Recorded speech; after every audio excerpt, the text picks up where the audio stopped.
दोस्तों, आज की वीडियो हम बात करने वाले हैं कि हम घर बैठे बैठे अपने मोबाइल फोन की मदद से यूको बैंक में अपना एक जीरो बैलेंस अकाउंट कैसे ओपन कर सकते हैं। यूको बैंक आपको zero balance savings account offer करता है, जिसे कि आप अपने घर बैठे अपने मोबाइल फोन की मदद से ओपन करवा सकते हैं। साथ ही में अगर आप यूको बैंक में अपना बैंक अकाउंट ओपन करते हैं तो बिना केवाईसी का आपका बैंक अकाउंट ओपन हो जाता है। तुरंत ही आपको अकाउंट की डिटेल्स मिल जाती है, आपको तुरंत ही आपका वर्चुअल डेबिट कार्ड मिल जाएगी, जिसकी मदद से आप चाहें तो तुरंत ही फोन पे, गूगल पे, पेटीएम जैसे यूपीआई एप्लीकेशन को इंस्टेंट ही रन करना स्टार्ट कर सकते हैं। साथ ही में इसके फिजिकल एटीएम कार्ड यानी कि जो आपको एटीएम कार्ड आपके घर पर डिलीवर करवाया जाता है उसकी बात करें तो फर्स्ट टाइम जब आपको एटीएम कार्ड आपके घर पर भेजा जाएगा तो वो आपको बिल्कुल फ्री ऑफ कॉस्ट भेजा जाता है। आपसे एक भी रुपए का चार्ज नहीं लिया जाता है, लेकिन इसका एनुअल मेंटेनेंस चार्ज होता है, यानी कि एक साल के बाद में आपके बैंक अकाउंट से डायरेक्ट ही आपके 350 रुपए का चार्ज आपसे लिया जाता है। इसके अलावा पासबुक, चेकबुक की बात करें तो ये दोनों चीजें आपको वेलकम किट के रूप में आपके घर पर डिलीवर करवा दी जाती है। साथ ही में बिना केवाईसी के इस बैंक अकाउंट का आप सिर्फ एक साल तक यूज कर सकते हैं। एक साल के अंदर आपको केवाईसी करना होगा। केवाईसी आप चाहे तो वीडियो कॉल के थ्रू कर सकते हैं,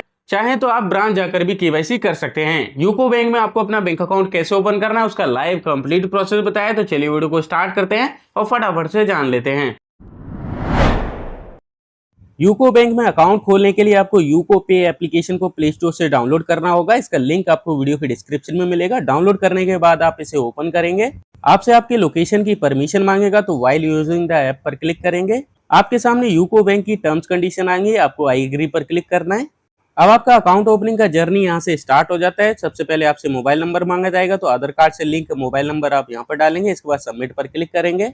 अब आपसे आपका नाम पूछा जाएगा, तो आप अपने आधार कार्ड पर जो भी नाम है वो आप यहाँ पर डाल देंगे। इसके बाद जेंडर सेलेक्ट करेंगे, मेल फीमेल। इसके बाद में आप अपनी डेट ऑफ बर्थ जो आधार कार्ड पर है वो आप यहाँ पर डालेंगे। आप जो भी पर्सनल ईमेल आईडी अपने बैंक अकाउंट में ऐड करना चाहते हैं वो आप यहाँ पर डालेंगे। इसके बाद में यहाँ पर आपको एक परफेक्ट डॉक्यूमेंट सेलेक्ट करना होगा, तो यहाँ पर टाइप पर क्लिक करेंगे। डॉक्यूमेंट सिलेक्शन में आपको मल्टीपल डॉक्यूमेंट्स के ऑप्शन मिल जाएंगे। यहाँ से आपको आधार कार्ड को सिलेक्ट करना है।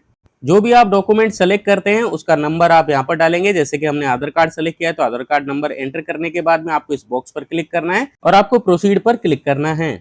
अब आपके मोबाइल नंबर पर एक ओटीपी जाएगा, ओटीपी कोड आप यहाँ पर डालेंगे। इसके बाद में आपको यहाँ पर एक एम पिन और टी पिन क्रिएट करने के लिए बोला जाएगा। तो बेसिकली एम पिन जो होता है वो मोबाइल बैंकिंग एप्लीकेशन को बार बार जब आप लॉगिन करेंगे तो वहां पर आपको एक पासवर्ड एंटर करना पड़ेगा सिक्योरिटी पर्पस के लिए, वो आप यहाँ पर डालेंगे। और टी पिन आपको तब डालना होगा जब आप किसी को भी मोबाइल बैंकिंग से फंड ट्रांसफर करेंगे, तो आपसे ट्रांजेक्शन पिन पूछेगा, तो वो आप यहाँ पर डालेंगे।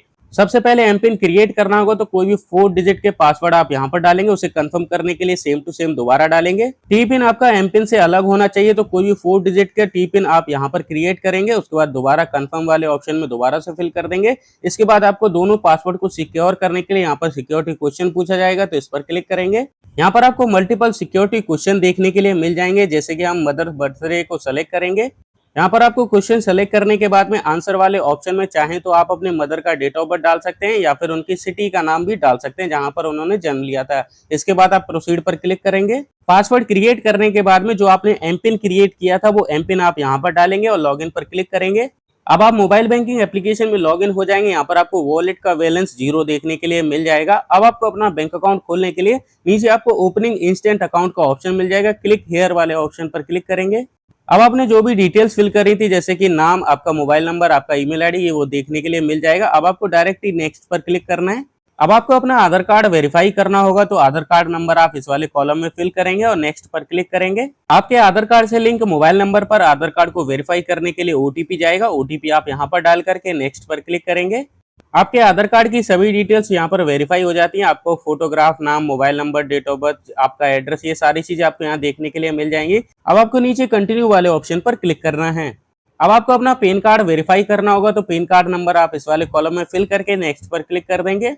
अब आपको यहाँ पर कुछ अपनी प्रोफेशनल डिटेल्स फिल करनी होंगी। जैसे कि सबसे पहले मैरिटल स्टेटस पूछा जाएगा। आप सिंगल हैं तो सिंगल पर क्लिक करेंगे, मैरिड हैं तो मैरिड पर क्लिक करेंगे। इसके बाद में अब आपको अपना ऑक्यूपेशन सेलेक्ट करना होगा, यानी कि आप क्या काम करते हैं, इस पर क्लिक करेंगे। यहाँ पर आपको कई सारे ऑप्शन देखने के लिए मिल जाएंगे। जैसे कि अगर आप फीमेल हैं, हाउसवाइफ हैं, वो सेलेक्ट कर सकते हैं। आप अगर रिटायर हो गए तो रिटायर पर्सन सेलेक्ट कर सकते हैं। अगर आपका कोई बिजनेस है तो सेल्फ एम्प्लॉयड सेलेक्ट कर सकते हैं, बिजनेसमैन भी सेलेक्ट कर सकते हैं, स्टूडेंट भी सेलेक्ट कर सकते हैं। इसके बाद आपसे आपकी एनुअल इनकम पूछी जाएगी, यानी कि आप साल भर में कितने पैसे कमाते हैं वो आपको सेलेक्ट करना होगा, तो इस पर क्लिक करेंगे। आप अगर एक साल में 1 लाख रुपए तक कमा लेते हैं तो यहाँ 1 लाख सेलेक्ट कर लेंगे। अगर आप 1 लाख से 1.5 लाख कमा लेते हैं तो वो आप यहाँ से सेलेक्ट कर सकते हैं। इसके बाद आपसे आपकी कास्ट पूछी जाएगी, तो इस पर क्लिक करेंगे। आपको यहाँ पर कई सारे ऑप्शन मिलेंगे, आप जनरल, एसटी, ओबीसी जो भी हैं अपने अकॉर्डिंग यहाँ से सेलेक्ट करेंगे। इसके बाद आपको अपनी कम्युनिटी बतानी होगी, यानी कि आप किस धर्म से आते हैं। इस पर क्लिक करेंगे तो आपको हिंदू, मुस्लिम, सिख, ईसाई, जैन जो भी हैं वो आप यहाँ से सेलेक्ट कर लेंगे।